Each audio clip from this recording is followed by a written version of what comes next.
अश्वत्थ, people तीर्थ, शनैश्चर तीर्थ, सोम तीर्थ, धान्य तीर्थ और विदर्भा संगम तथा रेवती संगम तीर्थ की महिमा। ब्रह्मा जी कहते हैं, गोदावरी के उत्तर तट पर अश्वत्थ तीर्थ, पीपल तीर्थ और शनैश्चर तीर्थ हैं। उनका फल सुनो। पूर्व काल की बात है, देवताओं ने महर्षि अगस्त्य से अनुरोध किया था कि आप विंध्य पर्वत को आदेश देकर ऊपर उठने से रोकें। महर्षि अगस्त्य धीरे धीरे सहस्त्रों मुनियों के साथ विंध्य पर्वत के समीप गए। उन्होंने देखा, नग श्रेष्ठ विंध्य असंख्य वृक्षों से व्याप्त, सैकड़ों शिखरों से घिरा हुआ और बहुत ही ऊंचा है। ऊंचाई में वह मेरुगिरी और सूर्य से टक्कर ले रहा है। मुनि के आने पर विंध्य पर्वत ने उनका आतिथ्य सत्कार किया। मुनि श्रेष्ठ अगस्त्य ने सब ब्राह्मणों के साथ विंध्यगिरि की प्रशंसा की और देवताओं का कार्य सिद्ध करने के लिए इस प्रकार कहा, पर्वत श्रेष्ठ, मैं तत्वदर्शी मुनियों के साथ तीर्थ यात्रा के उद्देश्य से दक्षिण दिशा की यात्रा करना चाहता हूं। तुम मुझे जाने का मार्ग दो। मैं तुमसे आतिथ्य में यही मांगता हूं, जब तक लौट न आऊं तब तक तुम नीचे होकर ही रहना, इसके विपरीत न करना। विंध्य पर्वत ने कहा, बहुत अच्छा, ऐसा ही करूंगा। महर्षि अगस्त्य उन मुनियों के साथ दक्षिण दिशा में चले गए। वे धीरे धीरे गौतमी के तट पर पहुंचकर सावंत सरिक यज्ञ में दीक्षित हो गए। उन्होंने ऋषियों के साथ 1 वर्ष तक के लिए यज्ञ आरंभ कर दिया। उन दिनों कैटभ के 2 पापी पुत्र राक्षस धर्म के कंटक हो रहे थे। उनका नाम था अश्वत्थ और पीपल। वे देवलोक में भी प्रसिद्ध थे। ब्राह्मणों को पीड़ा देना उनका नित्य काम था। ब्राह्मणों का कष्ट देख महर्षिगण गोदावरी के दक्षिण तट पर नियम पूर्वक तपस्या करने वाले सूर्य पुत्र शनैश्चर के पास गए और उनसे उन राक्षसों के सब अत्याचार कह सुनाए। यह सुनकर शनैश्चर ब्राह्मण के वेश में रहने वाले अश्वत्थ नामक राक्षस के पास गए और स्वयं भी ब्राह्मण बनकर उन्होंने उसकी परिक्रमा की। उन्हें परिक्रमा करते देख राक्षस ने ब्राह्मण ही समझा और प्रतिदिन की भांति माया करके उस पापी राक्षस ने उनको भी अपना ग्रास बना लिया। उसके शरीर में प्रवेश करके शनि ने उसकी यातों को देखा। शनि की दृष्टि पड़ते ही वह पापात्मा राक्षस वज्र के मारे हुए पर्वत की भांति क्षण भर में जलकर भस्म हो गया।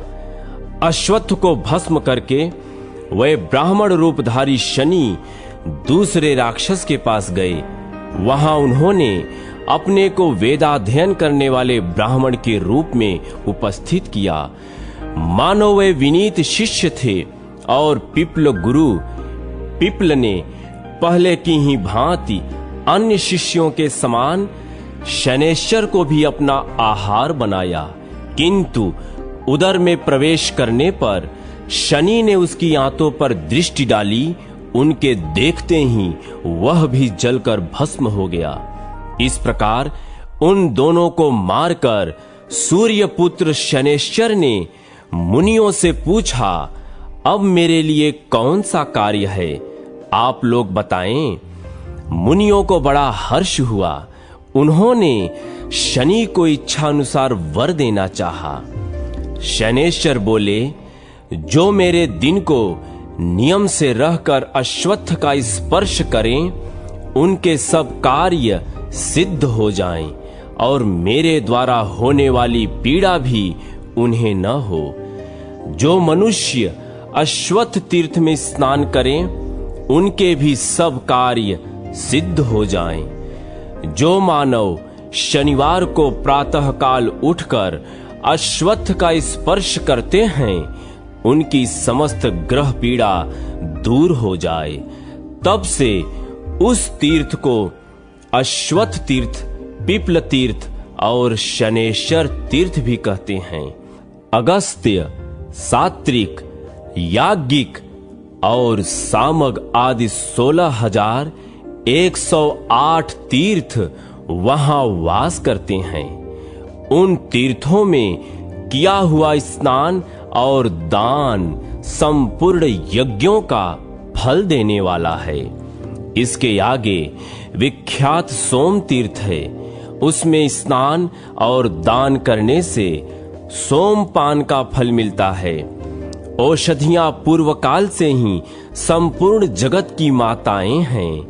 उन्हीं में यज्ञ, स्वाध्याय और धर्म कार्य प्रतिष्ठित है। औषधियों से ही समस्त रोगों का निवारण होता है। उन्हीं से अन्न की उत्पत्ति और सबके प्राणों की रक्षा होती है। एक दिन औषधियों ने मुझसे कहा, सुरश्रेष्ठ, हम लोगों को एक ऐसा पति दीजिए जो राजा हो। उनकी बात सुनकर मैंने कहा, तुम सबको राजा पति रूप में प्राप्त होगा। तब उन्होंने पुनः प्रश्न किया, इसके लिए हमें कहां जाना होगा? मैंने कहा, माताओं, तुम गौतमी के तट पर जाओ। गौतमी के प्रसन्न होने पर तुम्हें लोक पूजित राजा की प्राप्ति होगी। यह सुनकर वे वहां गईं और गौतमी की स्तुति करने लगीं। औषधियां बोली, भगवान शंकर की प्रियतमा पुण्य सलिला गौतमी, यदि आप इस भूतल पर न आती तो संसार के प्राणी जो नाना प्रकार की पाप राशियों से तिरस्कृत एवं दुखी हो रहे हैं, क्या करते? नदीश्वरी, भूमंडल के मनुष्यों के सौभाग्य का अनुमान कौन कर सकता है? जिनके महापातकों का नाश करने वाली आप जगन्न माता गंगा उनके लिए सदा ही सुलभ हैं। तीनों लोकों की वंदनिया जगत जननी गंगा, आपके वैभव को कौन नहीं जानता, क्योंकि कामदेव के शत्रु भगवान शंकर भी आपको सदा मस्तक पर लिए रहते हैं। मनोवांछित फल देने वाली माता, तुम्हें नमस्कार है। पापों का विनाश करने वाली ब्रह्ममयी देवी, तुम्हें नमस्कार है। भगवान विष्णु के चरण कमलों से निकली हुई गंगा, तुम्हें नमस्कार है। भगवान शंकर की जटा से प्रकट हुई गौतमी देवी, तुम्हें नमस्कार है। इस प्रकार स्तुत करने वाली औषधियों से गंगा जी ने कहा, देवियों, बताओ तुम्हें क्या दूं? औषधियां बोली, जगन्न माता, हमें अत्यंत तेजस्वी राजा को पति रूप में दीजिए। गंगा जी ने कहा, माता औषधियों, मैं अमृत रूप हूं, तुम भी अमृत स्वरूपा हो, अतः तुम्हें तुम्हारे योग्य ही अमृतात्मा सोम को पति रूप में देती हूं। गौतमी के इस वरदान का देवताओं, ऋषियों, चंद्रमा तथा औषधियों ने भी अनुमोदन किया। इसके बाद वे सब अपने अपने स्थान को चली गईं। जिस स्थान पर औषधियों ने समस्त पाप संताप का निवारण करने वाले अमृत स्वरूप राजा सोम को पति रूप में प्राप्त किया, वह सोम तीर्थ के नाम से प्रसिद्ध हुआ। वहां स्नान और दान करने से पितर स्वर्ग में जाते हैं। जो प्रतिदिन इस प्रसंग को पढ़ता, सुनता अथवा भक्ति पूर्वक स्मरण करता है, वह दीर्घायु, पुत्रवान और धनवान होता है। तदनंतर धान्य तीर्थ है, जो मनुष्यों की सब अभिष्ट वस्तुओं को देने वाला है। वह सुकाल उपस्थित करने वाला, कल्याणप्रद तथा मनुष्यों को सब प्रकार की आपत्ति से मुक्त करने वाला है। राजा सोम को पति रूप में पाकर औषधियां बहुत प्रसन्न हुई थीं। उन्होंने सब लोगों तथा गंगा जी के सामने यह अभीष्ट वचन कहा। वेद में एक पवित्र गाथा है जिसे वेदों के विद्वान जानते हैं। जिस भूमि में फसल उगी हुई है वह माता के समान किंवा साक्षात माता ही है। जो गंगा के समीप उसका दान करता है वह समस्त अभिलषित वस्तुओं को प्राप्त कर लेता है। जो मानव खेती लगी हुई भूमि, गौ तथा औषधियों को ब्रह्मा, विष्णु एवं शिव रूप ब्राह्मण के लिए भक्ति पूर्वक दान देता है, उसका किया हुआ सब दान अक्षय होता है तथा वह अपने संपूर्ण अभिष्टों को प्राप्त कर लेता है। औषधियां सोम राजा की प्रिया हैं और सोम भी औषधियों के पति हैं।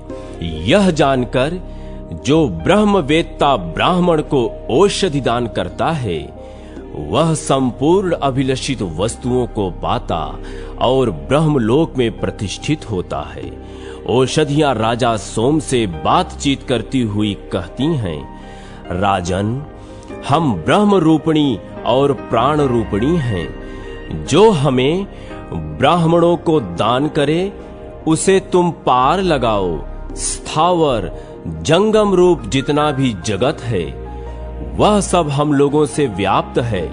हव्य, कव्य, अमृत तथा जो कुछ भी भोजन के काम आता है वह हमारा ही श्रेष्ठ अंश है। यह जानकर जो अन्न का दान करता है, राजन, उसे पार लगाओ।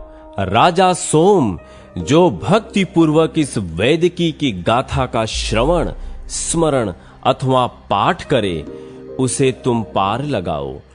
गंगा के किनारे जिस स्थान पर राजा सोम के साथ औषधियों ने इस वैदिकी की गाथा का पाठ किया था वह धान्य तीर्थ कहलाता है।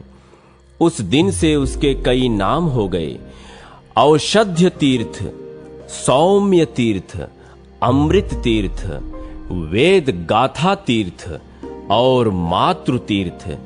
जो मनुष्य इन तीर्थों में स्नान, जप, होम, दान, पितृतर्पण और अन्नदान करता है उसका वह सब कर्म अक्षय फल देने वाला होता है। वहां दोनों तटों पर 1600 तीर्थ हैं जो सब पापों का नाश करने वाले और सब प्रकार की संपत्ति बढ़ाने वाले हैं। वहां विदर्भा संगम और रेवती संगम तीर्थ भी हैं। अब उनका वृत्तांत बतलाऊंगा। पुराण वेत्ता पुरुष उसे जानते हैं। महर्षि भरद्वाज एक बड़े तपस्वी महात्मा थे। उनकी बहन का नाम रेवती था। वह कुरूपा थी। उसका स्वर बड़ा ही विकृत था। प्रतापी भरद्वाज गंगा जी के दक्षिण तट पर बैठकर बड़ी चिंता करने लगे कि इस भयंकर आकार वाली अपनी बहन का विवाह किसके साथ करूं? कोई भी तो इसे ग्रहण नहीं करता। अहो, किसी के कन्या न हो। कन्या केवल दुख देने वाली होती है। जिसके कन्या हो उस प्राणी की जीते जी पग पग पर मृत्यु होती रहती है। इस प्रकार वे अपने सुंदर आश्रम पर तरह तरह के विचार कर रहे थे। इतने में ही कठ नाम के एक मुनि वहां भरद्वाज मुनि का दर्शन करने के लिए आए। उनकी अवस्था 16 वर्ष की थी। शरीर सुंदर था। वह शांत, जितेंद्रिय और सद्गुणों की खान थे। कठ ने आते ही भरद्वाज को प्रणाम किया। भरद्वाज ने उनका विधि पूर्वक पूजन किया और आश्रम पर पधारने का कारण पूछा। कठ ने कहा, मैं विद्यार्थी हूं और इसी उद्देश्य से आपका दर्शन करने आया हूं। जो उचित हो वह कीजिए। भरद्वाज ने कट से कहा, महामते, तुम्हारी जो इच्छा हो पढ़ो। मैं पुराण, स्मृति, वेद तथा अनेक प्रकार के धर्म शास्त्र सब जानता हूं। तुम शीघ्र अपनी रुचि बतलाओ। कुलीन, धर्मपरायण, गुरु सेवक तथा सुनी हुई विद्या को तत्काल धारण करने वाला शिष्य बड़े पुण्य से प्राप्त होता है। कठ ने कहा, ब्राह्मण, मैं निष्पाप सेवा परायण भक्त, कुलीन और सत्यवादी शिष्य हूं। मुझे अध्ययन कराइए। एवं मस्तु कहकर भरद्वाज ने कठ को संपूर्ण विद्या पढ़ाई। विद्या पाकर कठ बड़े प्रसन्न हुए। उन्होंने भरद्वाज से कहा, गुरुदेव, आपको नमस्कार है। मैं आपके मन के अनुकूल दक्षिणा देना चाहता हूं। आप कोई दुर्लभ वस्तु भी मांग सकते हैं। बताइए क्या दूं? जो शिष्य अपने गुरु से विद्या प्राप्त करके भी उन्हें मोहवश दक्षिणा नहीं देते, वे जब तक सूर्य और चंद्रमा की सत्ता रहती है तब तक नरक में पड़े रहते हैं। भरद्वाज ने कहा, यह मेरी बहन अभी कुमारी है। इसको विधि पूर्वक ग्रहण करो और पत्नी बनाओ। इसके प्रति प्रेम पूर्ण बर्ताव करना, यही मैं दक्षिणा मांगता हूं। कठ ने बहुत अच्छा कहकर गुरु के आदेश से विधि पूर्वक दी हुई रेवती का पाणी ग्रहण किया और उसके सुंदर रूप की प्राप्ति के लिए वहीं रहकर देवेश्वर शंकर की आराधना की। रेवती ने भी शिव की प्रसन्नता के लिए उनका पूजन किया। इससे वह सुंदर रूपवती हो गई। उसका प्रत्येक अंग मनोहर दिखाई देने लगा। अब उसके रूप की कहीं समता नहीं थी। वहां रेवती के स्नान करने से जो जल की धारा प्रकट हुई, वह रेवती नाम की नदी हुई, जो रूप और सौभाग्य प्रदान करने वाली है। फिर कठ ने उसकी पुण्य रूपता की सिद्धि के लिए नाना प्रकार के दर्भों, कुशों आदि से अभिषेक किया। इससे विदर्भा नाम की नदी प्रकट हुई। जो मनुष्य रेवती और गंगा में श्रद्धा पूर्वक स्नान करता है, वह सब पापों से मुक्त हो विष्णु लोक में प्रतिष्ठित होता है। इसी प्रकार जो विदर्भा और गौतमी के संगम में स्नान करता है, उसे तत्काल भोग और मोक्ष की प्राप्ति होती है। वहां दोनों तटों पर 100 उत्तम तीर्थ हैं, जो सब पापों के नाशक तथा संपूर्ण सिद्धियों के पूर्ण दाता हैं। और गोविंद आदि तीर्थों की महिमा, धन्वंतरी और इंद्र पर भगवान की कृपा। ब्रह्मा जी कहते हैं, गौतमी गंगा के उत्तर तट पर पूर्ण तीर्थ है। वहां यदि मनुष्य अनजान में नहा ले तो भी कल्याण का भागी होता है। पूर्ण तीर्थ के महात्म का वर्णन कौन कर सकता है? जहां स्वयं चक्रधारी भगवान विष्णु और पिनाकधारी भगवान शंकर निवास करते हैं। पूर्व काल में आयु के पुत्र धन्वंतरी राजा थे। उन्होंने अश्वमेध आदि अनेक प्रकार के यज्ञों का अनुष्ठान किया, भांति भांति के दान दिए तथा प्रचुर भोग भोगे। फिर भोगों की विषमता का अनुभव करके उन्हें बड़ा वैराग्य हुआ। धन्वंतरी यह जानते थे कि पर्वत के शिखर पर, गंगा नदी के किनारे, समुद्र के तट पर, शिव और विष्णु के मंदिर में अथवा विशेषतः किसी पवित्र संगम पर किया हुआ जप, तप, होम सब अक्षय होता है। इसलिए उन्होंने गंगा सागर संगम पर भारी तपस्या आरंभ की। एक बार राजा धन्वंतरी ने राज्य करते समय एक महान असुर को रणभूमि से मार भगाया था। उसका नाम था तम। वह 1000 वर्षों तक राजा के भय से समुद्र में छिपा रहा। जब उसे मालूम हुआ कि राजा धन्वंतरी विरक्त होकर वन में चले आए हैं और उनका पुत्र राज्य सिंहासन पर आसीन हुआ है, तब वह समुद्र से निकला और उस स्थान पर आया जहां महाराज धन्वंतरी गंगा तट का आश्रय ले जप और होम में संलग्न तथा ब्रह्म चिंतन में तत्पर थे।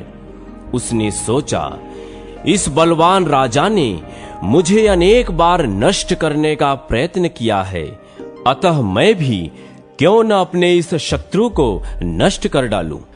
ऐसा निश्चय करके उसने माया से एक स्त्री का रूप बनाया और राजा के पास आया। वह मायामयी सुंदरी तरुणी देखने में बड़ी मनोहर थी। उसने हंसते हुए नाचना और गाना आरंभ किया। उस सुंदरी को बहुत समय तक इस अवस्था में देख राजा ने कृपा पूर्वक पूछा, कल्याणी, तुम कौन हो? किसके लिए इस गहन वन में निवास करती हो और किसे देखकर तुम्हें इतना उल्लास सा हो रहा है? तरुणी बोली, राजन, आपके रहते संसार में दूसरा कौन है जो मेरे उल्लास का कारण हो सके? मैं इंद्र की लक्ष्मी हूं। आपको सब भोगों से संपन्न देख बारंबार आपके सामने विचरती हूं। असंख्य पुण्य के बिना मैं सभी के लिए अत्यंत दुर्लभ हूं। उसकी यह बात सुनकर राजा ने वह अत्यंत कठोर तपस्या त्याग दी और मन ही मन उसी का चिंतन करने लगे। उसी के आश्रय तथा उसी के आज्ञा पालन में रहने लगे। जब सब तरह से वही एकमात्र उसी की शरण में चले गए, तब उनकी भारी तपस्या का नाश करके तम अंतर्धान हो गया। इसी बीच में मैं राजा को वर देने के लिए गया। वह तपोभ्रष्ट एवं विह्वल होकर मृतक के समान रो रहे थे। मैंने अनेक प्रकार की युक्तियों से महाराज धन्वंतरी को सांत्वना दी और कहा, राजन, तुम्हारा शत्रु तम तुम्हें तपस्या से भ्रष्ट करके कृतकार्य होकर चला गया। तुम्हें शोक नहीं करना चाहिए। प्रायः सभी तरुणी स्त्रियां पुरुष को पहले कुछ आनंद और पीछे भारी संताप देती हैं। फिर वह तो मायामयी थी, अतः उसका संतापप्रद होना क्या आश्चर्य की बात है। तब राजा धन्वंतरी का भ्रम दूर हुआ। वह हाथ जोड़कर बोले, ब्राह्मण, क्या करूं? तपस्या के पार कैसे जाऊं? मैंने उत्तर दिया, देवाधिदेव जनार्दन की यत्न पूर्वक स्तुति करो, उससे तुम्हें सिद्धि प्राप्त होगी। भगवान विष्णु वेद वैद्य पुरातन परमात्मा हैं। उन्होंने ही संपूर्ण जगत की सृष्टि की है। तीनों लोकों में उनके सिवा दूसरा कोई पुरुष ऐसा नहीं है जो प्राणियों के समस्त मनोरथों की सिद्धि कर सके। मेरी आज्ञा मानकर राजा धन्वंतरी गिरिराज हिमालय पर चले गए और वहां दोनों हाथ जोड़कर भक्ति पूर्वक भगवान विष्णु की स्तुति करने लगे। धन्वंतरी बोले, सर्वत्र व्याप्त रहने वाले विष्णु, आपकी जय हो। अचिंत्य परमेश्वर, आपकी जय हो। विजयशील अच्युत, आपकी जय हो। गोपाल, आपकी जय हो। लक्ष्मी के स्वामी जगन्मय श्री कृष्ण, आपकी जय हो। भूतपते, आपकी जय हो। नाथ, आपकी जय हो। आप शेषनाग की शैया पर शयन करने वाले हैं, आपको नमस्कार है। सर्वव्यापी गोविंद, आपकी जय हो, जय हो। आप विश्व की सृष्टि करने वाले हैं, आपको नमस्कार है। देव, आपकी जय हो, जय हो। आप विश्व का पालन और धारण करने वाले हैं। ईश आपकी जय हो, आप सद सत्व स्वरूप हैं। माधव आपकी जय हो, आप धर्मनिष्ठ परमात्मा को नमस्कार है। कामनाओं को पूर्ण करने वाले और काम स्वरूप केशव आपकी जय हो।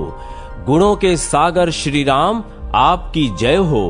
आप पुष्टि देने वाले और पुष्टि के स्वामी हैं, आपकी जय हो। जय हो कल्याण दाता, आपको नमस्कार है। संपूर्ण भूतों के पालक आपकी जय हो। भूतेश्वर आपकी जय हो, आप मौन धारण करने वाले हैं, आपको नमस्कार है। कर्म फलों के दाता आपकी जय हो। आप ही कर्म स्वरूप हैं। पीतांबरीधारी प्रभो आपकी जय हो। सर्वेश्वर आपकी जय हो, आप सर्व स्वरूप हैं। आप मंगल रूप प्रभु को नमस्कार है। नाथ आप सत्व गुण के अधिनायक हैं, आपकी जय हो। जय हो आप संपूर्ण वेदों के ज्ञाता हैं, आपको मेरा नमस्कार है। आप ही जन्मदाता हैं और आप ही जन्म लेने वाले प्राणियों के भीतर निवास करते हैं, आपकी जय हो। परमात्मन आपको नमस्कार है। मुक्तिदाता आपकी जय हो, आप ही मुक्ति हैं। भोग प्रदान करने वाले केशव आपकी जय हो। लोकप्रद परमेश्वर आपकी जय हो। पापों का नाश करने वाले लोकेश्वर आपकी जय हो। भक्त वत्सल आपकी जय हो। जय हो चक्र धारण करने वाले परमेश्वर आपको प्रणाम है। मान दाता आपकी जय हो, आप ही मान हैं। विश्व वंदित देव आपकी जय हो। धर्मदाता आपकी जय हो, आप धर्म स्वरूप हैं। संसार से पार लगाने वाले परमात्मन आपकी जय हो। अन्नदाता आपकी जय हो। जय हो आप ही अन्न हैं। वाचस्पते आपको नमस्कार है। शक्तिदाता आपकी जय हो, आप ही शक्ति हैं। विजय का वरदान देने वाले ईश्वर आपकी जय हो। यज्ञदाता आपकी जय हो, आप ही यज्ञ हैं। आपके नेत्र पद्म पत्र की तरह विशाल हैं, आपकी जय हो। दान देने वाले परमेश्वर आपकी जय हो, आप ही दान हैं। कैटभ का नाश करने वाले नारायण आपकी जय हो। कीर्तिदाता आपकी जय हो, आप ही कीर्ति हैं। मूर्तिदाता आपकी जय हो, आप ही मूर्ति धारण करने वाले हैं। सौख्यदाता आपकी जय हो, आप ही सौख्य स्वरूप हैं। पावन को भी पावन बनाने वाले परमात्मन आपकी जय हो। शांतिदाता आपकी जय हो, आप ही शांति हैं। भगवान शंकर की भी उत्पत्ति के कारण आपकी जय हो। ज्योति स्वरूप आपकी जय हो। वामन आपकी जय हो। वित्तेश आपकी जय हो। धूममयी पताका वाले आपकी जय हो। संपूर्ण जगत के लिए दाता रूप परमेश्वर आपको नमस्कार है। पुंडरीकाक्ष आप ही त्रिलोकी में रहने वाले जीव समुदाय का क्लेश निवारण करने में दक्ष हैं। कृपा निधे विष्णु आप मेरे मस्तक पर अपना वरद हाथ रखिए। समस्त कामनाओं को पूर्ण करने वाले शंख चक्र गदाधर भगवान विष्णु ने इस प्रकार स्तुत करने वाले धन्वंतरी से वर मांगने को कहा। तब राजा ने विनीत होकर कहा, मैं देवताओं का राजा होना चाहता हूँ। तथास्तु कहकर भगवान वहां से अंतर्धान हो गए और राजा धन्वंतरी ने क्रमशः उन्नति करते हुए देवेंद्र पद प्राप्त कर लिया। पूर्व जन्म में किए हुए अनेक कर्मों के परिणाम वश इंद्र को 3 बार अपने पद से भ्रष्ट होना पड़ा। वृत्रासुर का वध होने पर नहुष के द्वारा इंद्र का पद छीना गया। इसके बाद इंद्र ने सिंधुसेन की हत्या कर डाली। अतः उस पाप से भी उनके पद की हानि हुई। तीसरी बार अहल्या के साथ समागम करने के कारण तथा अन्य कारणों से भी उन्हें पद भ्रष्ट होना पड़ा। इंद्र उन बातों को याद करके चिंता जनित संताप से उदास रहा करते थे। तदनंतर एक दिन उन्होंने बृहस्पति जी से पूछा, वागीश्वर, क्या कारण है कि बीच बीच में मुझे अपने राज्य से भ्रष्ट होना पड़ता है? इस प्रकार पद भ्रष्ट होने की अपेक्षा तो निर्धन हो जाना ही अच्छा है।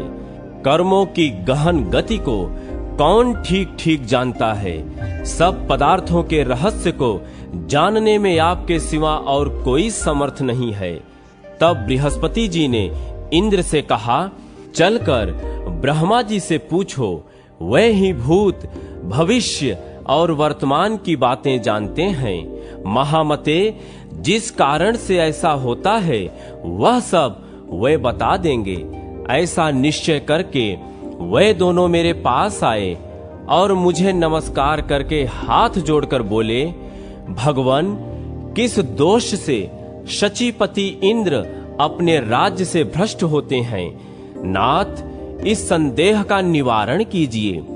उनका यह प्रश्न सुनकर मैंने बहुत देर तक विचार किया। तत्पश्चात बृहस्पति जी से कहा, ब्राह्मण, खंड धर्म नामक दोष के कारण इंद्र को राज्य पद से च्युत होना पड़ता है। देश, काल आदि के दोष से, श्रद्धा और मंत्र का अभाव होने से, यथावत दक्षिणा न देने से, असत वस्तु का दान करने से और विशेषतः देवता तथा ब्राह्मणों की अवहेलना के पातक से जो देहधारियों का अपना धर्म खंडित हो जाता है, उससे अत्यधिक मानसिक संताप का सामना करना पड़ता है तथा पद की हानि भी अनिवार्य हो जाती है। शोभपूर्ण चित्त से किया हुआ धर्म भी अनिष्ट का कारण होता है। उससे कार्य की सिद्धि नहीं हो पाती। अपना धर्म पूर्ण न होने पर कौन सा अनिष्ट नहीं होता। यों कहकर मैंने उनके पूर्व जन्म का वृत्तांत भी बतलाया। पूर्व जन्म में इंद्र राजा आयु के पुत्र धन्वंतरी थे। उनकी तपस्या में तम नामक राक्षस ने विघ्न डाल दिया। फिर भगवान विष्णु ने उस विघ्न का निवारण किया। इस तरह इनके पूर्व जन्मों में ऐसे वृत्तांत अनेक हो सकते हैं। उन्हीं के फल से इन्हें कभी कभी अपने राज्य से वंचित रहना पड़ता है। मेरी बात सुनकर इंद्र और बृहस्पति दोनों को बड़ा आश्चर्य हुआ। उन्होंने फिर मुझसे ही पूछा, सुरश्रेष्ठ, खंड धर्मत्व दोष का निवारण कैसे होगा? तब मैंने पुनः सोचकर कहा, सुनो, एक उपाय बताता हूँ जो समस्त दोषों का हारक, समस्त सिद्धियों का कारक और दुखमय संसार सागर से समस्त प्राणियों का तारक है। जिनके चित्त में संताप रहता है उनको इसी उपाय की शरण लेनी चाहिए। यह समस्त जीवों को शांति प्रदान करने वाला है। वह उपाय है गौतमी देवी की तट पर जाकर भगवान विष्णु और शिव की स्तुति करना। यह सुनकर वे उसी समय गौतमी के तट पर गए और स्नान करके बड़ी प्रसन्नता के साथ भगवान विष्णु और शिव की स्तुति करने लगे। इंद्र ने श्री विष्णु की स्तुति की और बृहस्पति ने श्री शिव की। इंद्र बोले, मत्स्य, कूर्म और वाराह रूप धारण करने वाले भगवान विष्णु को बारंबार नमस्कार है। नरसिंह देव तथा वामन को भी बारंबार नमस्कार है।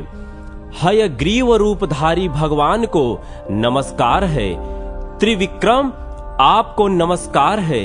श्री राम, बुद्ध और कलिक रूप भगवान को नमस्कार है।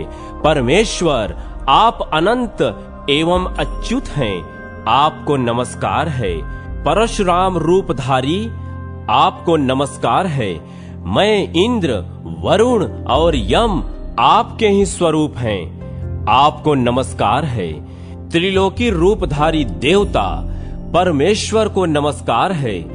भगवान, आप अपने मुख में सरस्वती को धारण करते हैं और सर्वज्ञ हैं। आप लक्ष्मीवान हैं, अतः यों लक्ष्मी को वक्ष स्थल पर धारण करते हैं।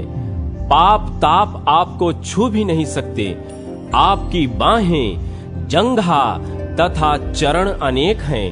कान, नेत्र तथा मस्तक भी बहुत हैं। आप ही वास्तव में सुखी हैं। आपको पाकर बहुत से जीव सुखी हो गए हैं। हरे, आप करुणा के सागर हैं। मनुष्यों को तभी तक निर्धनता, मलिनता और दीनता का सामना करना पड़ता है जब तक वे आपकी शरण में नहीं जाते। बृहस्पति बोले, ईश, आप परम सूक्ष्म, ज्योतिर्मय, अनंत, ओंकार मात्र से अभिव्यक्ति होने वाले, प्रकृति से परे, चित्त स्वरूप, आनंदमय और पूर्ण रूप हैं। मुमुक्ष पुरुष आपका स्वरूप ऐसा ही बतलाते हैं। भगवान, जिनके हृदय में एक भी कामना नहीं है अथवा जो संपूर्ण मनोरथों को प्राप्त कर चुके हैं, वे भी पंचमहायज्ञों द्वारा आपकी आराधना करते हैं और उसके फलस्वरूप आपके दिव्य धाम अथवा दिव्य स्वरूप में, जो संसार सागर से परे है, प्रवेश कर जाते हैं। शंभो, वे निष्काम अथवा आप्त काम पुरुष समतत्व बुद्धि के द्वारा सब प्राणियों में आपका दर्शन करके क्षुधा, पिपासा, शोक, मोह और जरा, मृत्यु रूप 6 उर्मियों के प्राप्त होने पर शांत भाव से रहते, ज्ञान के द्वारा कर्म फलों को त्याग देते और ध्यान के द्वारा आप में प्रवेश कर जाते हैं। मुझ में न जाति के धर्म है, न वेद शास्त्र का ज्ञान है, न ध्यान का अभ्यास है और न मैं समाधि लगाता हूँ।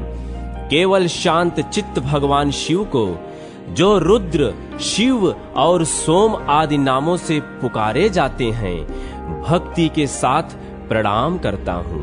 भगवान, आपके चरणों में भक्ति रखने से मूर्ख मनुष्य भी आपके मोक्षमय स्वरूप को प्राप्त कर लेता है। ज्ञान, यज्ञ, तप, ध्यान तथा बड़े बड़े फल देने वाले होम आदि कर्मों का सर्वोत्तम फल यही है कि भगवान सोमनाथ में निरंतर भक्ति बनी रहे। जगदाधार शिव सब जीवों के लिए सदा देखे और सुने हुए प्रिय फल की, स्वर्ग की तथा मोक्ष की प्राप्ति के लिए आपकी यह भक्ति ही सीढ़ी है। धीर पुरुष आपके चरणों की प्राप्ति रूपी फल के लिए दूसरी किसी सीढ़ी को नहीं बतलाते। दयालो, इसलिए आपके प्रति मेरी भक्ति बनी रहे। आप श्री विग्रह के सेवा का सौभाग्य प्राप्त होता रहे। दूसरा कोई उपाय नहीं है। ईश्वर, यद्यपि हम लोग पापी हैं, तथापि आप अपनी महिमा की ओर देखकर हम पर कृपा कीजिए। आप स्थूल, सूक्ष्म, अनादि, नित्य, पिता, माता, असत और सत्य स्वरूप हैं। श्रुतियों और पुराणों ने इस प्रकार जिनका स्तवन किया है, उन परमेश्वर सोमनाथ को मैं प्रणाम करता हूँ। इन दोनों की स्तुतियों से भगवान विष्णु और शिव बहुत प्रसन्न हुए और बोले, तुम दोनों अत्यंत दुर्लभ अभीष्ट वर मांगो। तब इंद्र ने कहा, भगवान, मेरा राज्य बार बार अधिकार में आता और छिन जाता है। जिस पाप के कारण ऐसा होता है, वह पाप नष्ट हो जाए।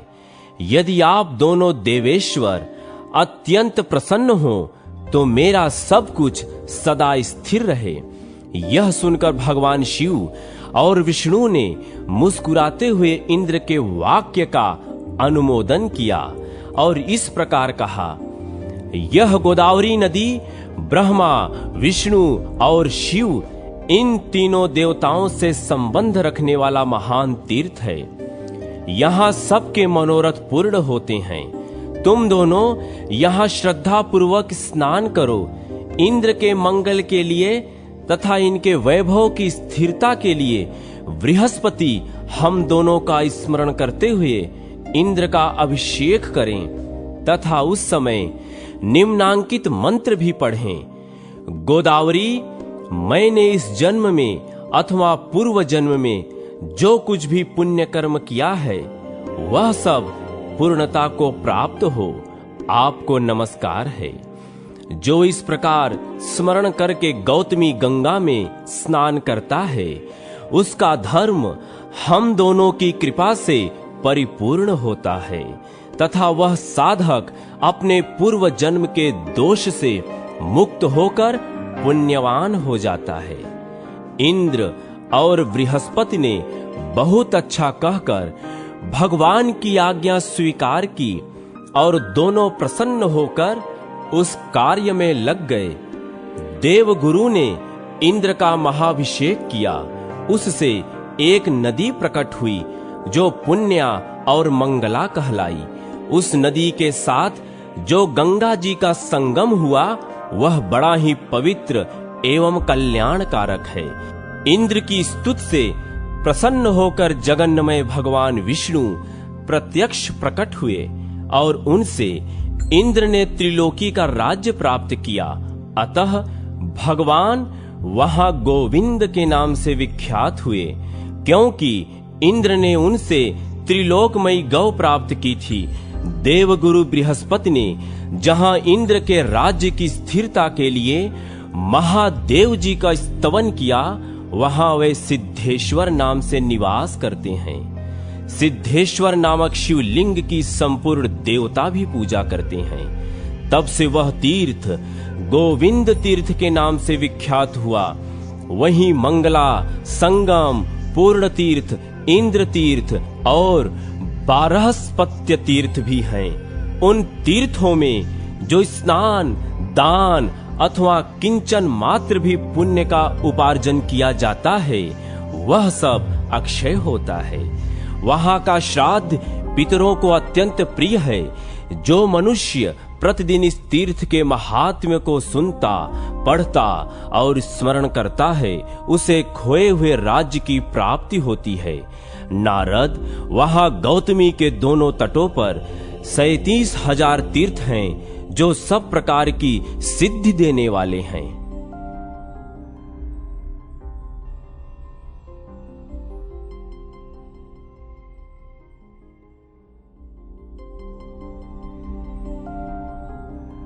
श्री राम तीर्थ की महिमा।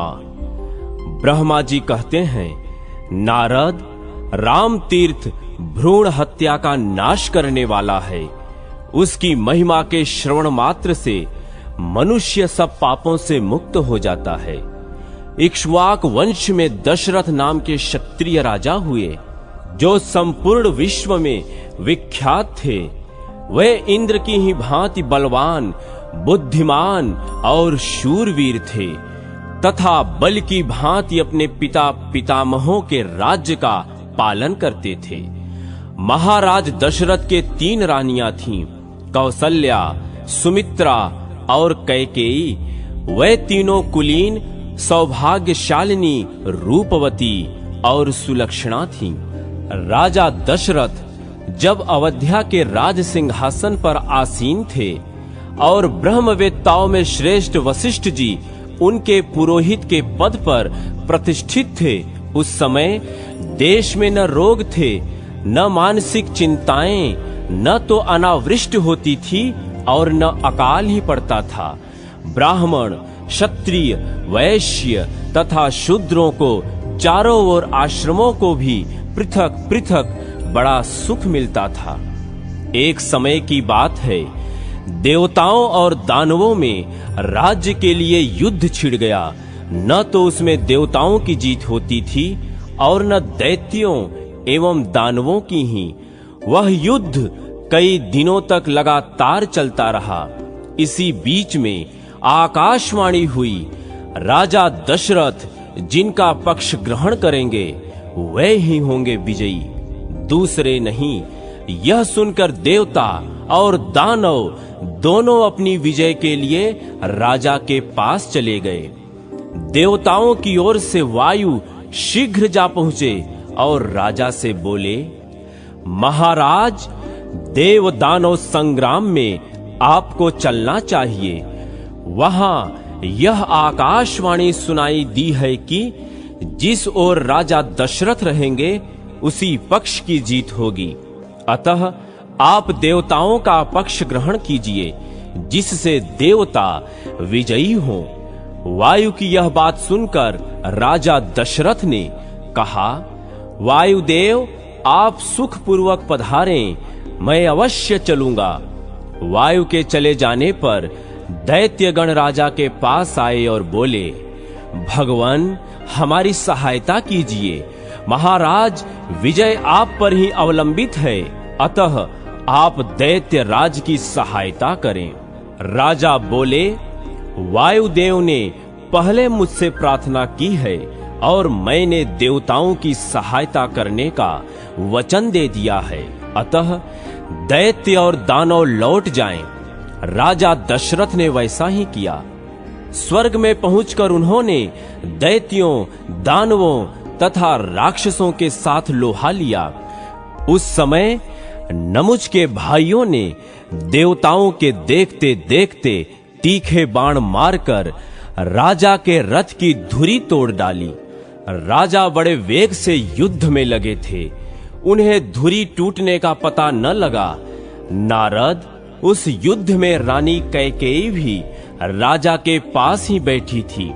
उसे रथ की अवस्था का पता लग गया, परंतु उसने राजा को इस बात की सूचना नहीं दी। धुरी टूटी देख उसने उसकी जगह अपना हाथ ही लगा दिया। यह बड़ा अद्भुत कार्य था। रथियों में श्रेष्ठ महाराज दशरथ ने कैकेयी के हाथ से थामे हुए रथ के द्वारा दैत्यों और दानवों पर विजय पाई। फिर देवताओं से अनेक वर पाकर उनकी अनुमति ले वे पुनः अयोध्या लौट आए।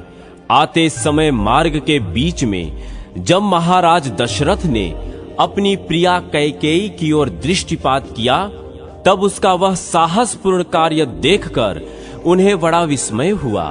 नारद, इस कार्य से प्रसन्न होकर राजा ने कैकेयी को वर दिए। रानी कैकेयी ने भी राजा की आज्ञा स्वीकार करके इस प्रकार कहा, महाराज, आपके दिए हुए ये वर आपके पास ही रहें, आवश्यकता पड़ने पर ही लूंगी। राजा दशरथ पुरस्कार में अनेक आभूषण देकर अपनी प्रिया कैकेयी के साथ अपने नगर को गए। विजयी होने से वे बहुत प्रसन्न थे। तदनंतर बहुत समय के बाद मुनीश्वर ऋष्य श्रृंग की कृपा से देवताओं की कार्य सिद्धि के लिए राजा दशरथ के 4 देवोपम पुत्र हुए। कौसल्या से राम, कैकेयी से बुद्धिमानों में श्रेष्ठ भरत तथा सुमित्रा से लक्ष्मण और शत्रुघ्न हुए। वे सभी पुत्र बुद्धिमान, प्रिय तथा राजा के आज्ञाकारी थे। एक बार महर्षि विश्वामित्र आए और उन्होंने यज्ञ की रक्षा के लिए राजा से राम और लक्ष्मण को मांगा। विश्वामित्र उनके महत्व को जानते थे। राजा दशरथ बोले, मुने, इस बुढ़ापे में किसी तरह देव योग से मेरे ये बालक उत्पन्न हुए हैं, जो मेरे मन को आनंद देने वाले हैं। मैं अपना शरीर और यह राज्य दे दूंगा, किंतु इन पुत्रों को न दे सकूंगा। उस समय वशिष्ठ ने राजा दशरथ से कहा, राजन, रघुवंशियों ने किसी की प्रार्थना को ठुकराना नहीं सीखा है। उनके यों कहने पर राजा ने किसी तरह श्री राम और लक्ष्मण से कहा, पुत्रों, तुम ब्रह्म ऋषि विश्वामित्र के यज्ञ की रक्षा करो। यों कहकर उन्होंने अपने दोनों पुत्र विश्वामित्र जी को सौंप दिए। राम और लक्ष्मण ने बहुत अच्छा कहकर राजा दशरथ को नमस्कार किया और यज्ञ की रक्षा के लिए विश्वामित्र जी के साथ प्रसन्नता पूर्वक चल दिए। तब महर्षि विश्वामित्र ने उन दोनों भाइयों को माहेश्वरी महाविद्या, धनुर्वेद, शस्त्र विद्या, अस्त्र विद्या, लोक विद्या, रथ विद्या, गज विद्या, अश्व विद्या, गदा विद्या तथा मंत्र द्वारा अस्त्रों के आवाहन और विसर्जन की शिक्षा दी। इस प्रकार संपूर्ण विद्याएं प्राप्त कर श्री राम और लक्ष्मण ने वनवासियों का हित करने के लिए वन में ताड़का को मार डाला और हाथ में धनुष लेकर यज्ञ की रक्षा करने लगे।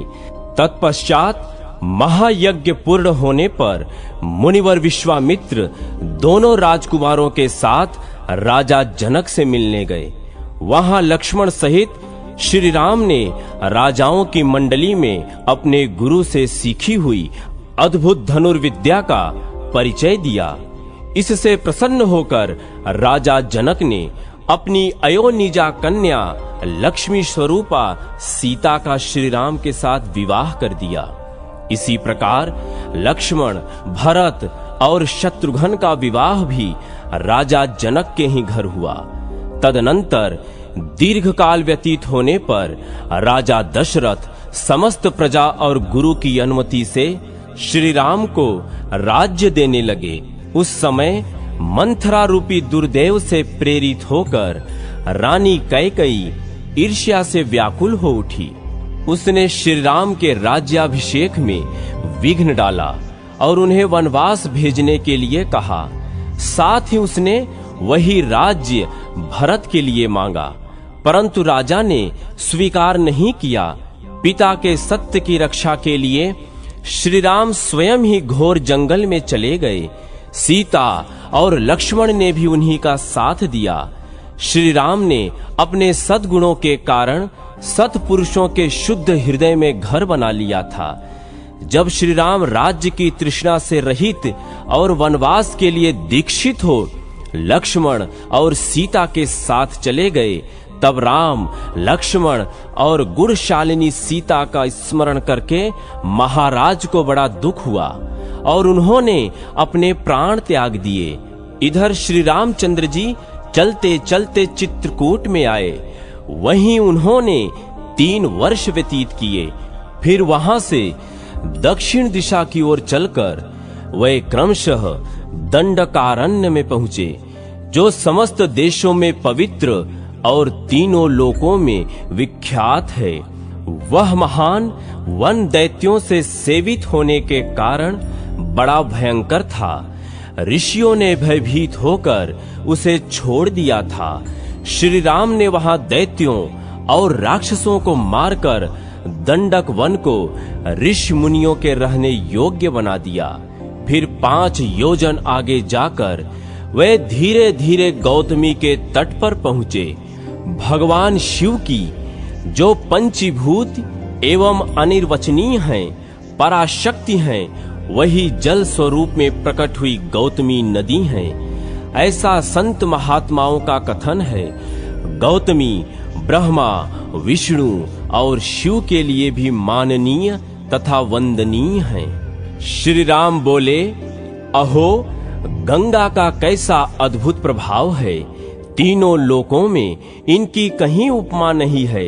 हम धन्य हैं कि इन त्रिभुवन पावनी गंगा का दर्शन पा सके।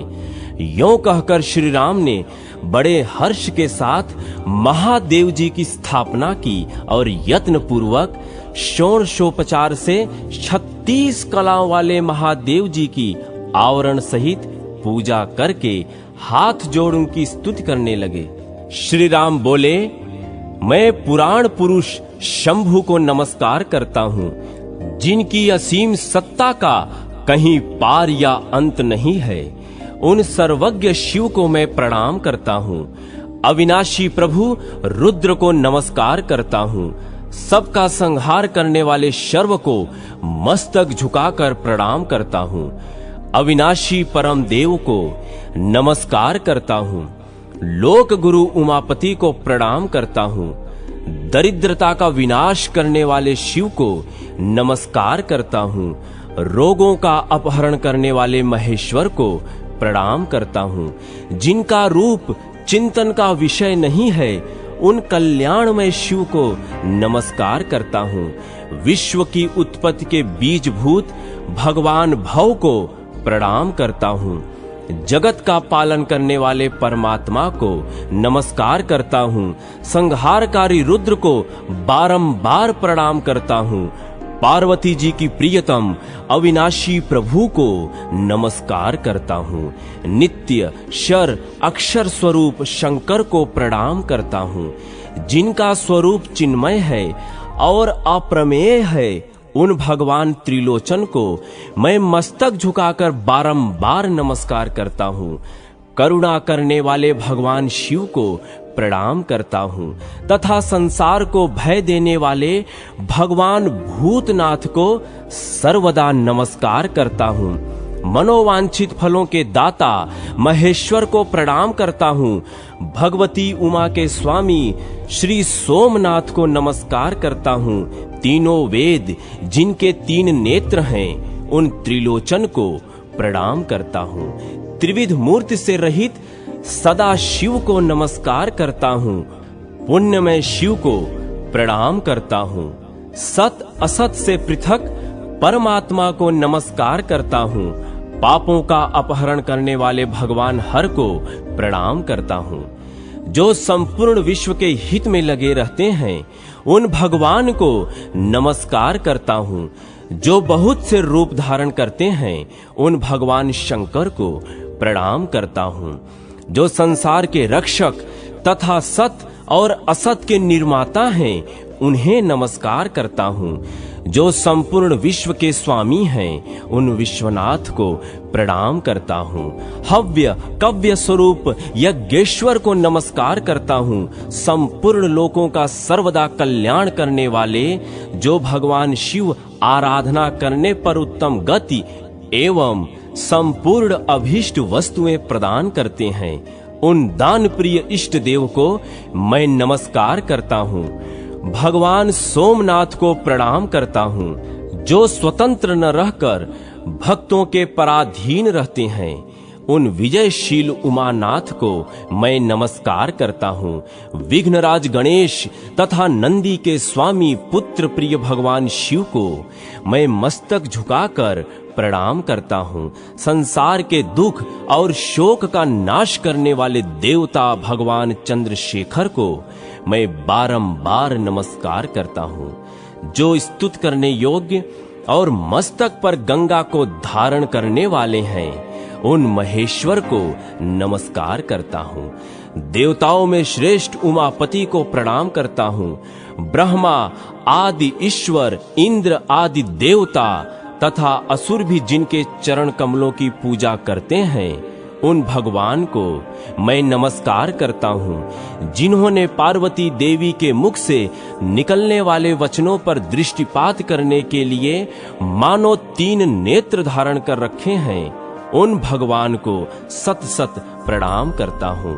पंचामृत, चंदन, उत्तम धूप, दीप, भांति भांति के विचित्र पुष्प, मंत्र तथा अन्न आदि समस्त उपचारों से पूजित भगवान सोम को मैं नमस्कार करता हूँ। तदनंतर भगवान शंकर ने प्रकट होकर श्री राम और लक्ष्मण से कहा, तुम्हारा कल्याण हो, वर मांगो।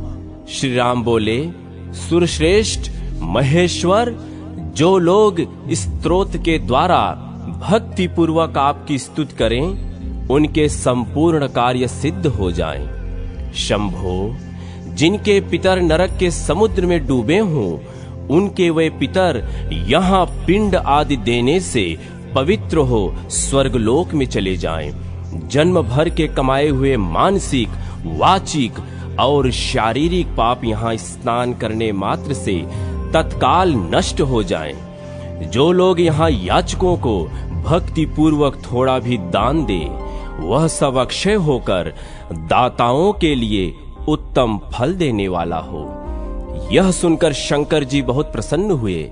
उन्होंने एवं मस्तु कहकर श्री रामचंद्र की बात का अनुमोदन किया।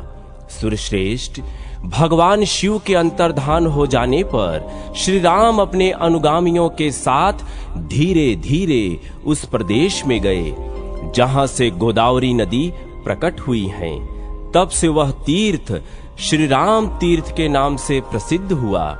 जहां लक्ष्मण ने स्नान और शंकर का पूजन किया, वह लक्ष्मण तीर्थ के नाम से प्रसिद्ध हुआ।